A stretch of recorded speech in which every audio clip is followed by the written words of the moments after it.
எனது முத்தான முத்தமிழ் வணக்கத்தை தெரிவித்துக் கொள்கிறேன். என் பெயர் திவ்யா சரவணகுமார். இன்று என்னுடைய தலைப்பு ஒளி வழிபாடு. தமிழ் சமயத்தில் தோன்றி ஆழ பெரிய பங்கினை ஆற்றியவர்தான் துருவரு போரொளி ராமலிங்க வள்ளலார். உலகெல்லாம் ஏற்றுக்கொள்ளும் உயரிய ஒரு பொது கருத்து ஆண்மிடைய ஒருமைப்பாட்டுரிமை என்பதாகும். உலக உயிர்கள் எல்லாம் ஒன்றே, அவ்வுயிர்களுக்கு தொண்டு செய்ய வேண்டும் என்பதே வள்ளல் பெருமானின் வழியாகும். வள்ளல் பெருமான் இறைவனை வழிபடும் முறையிலும் புதுமை புகுத்தினார்.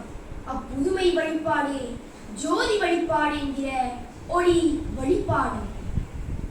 இறைவனின் கருணையே வடிவாக கொண்டு அருளை விளக்க சிந்தித்து இறைவனை ஒளி வடிவானே வழிபடுவது சிறந்தது என வள்ளல் பெருமான் கண்டார்.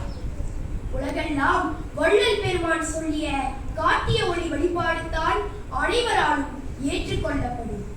இது அருட்பெரும் ஜோதி வள்ளல் பெருமானின் வாக்கு. இத்துடன் என் உரையை முடித்துக் கொள்கிறேன். நன்றி, வணக்கம்.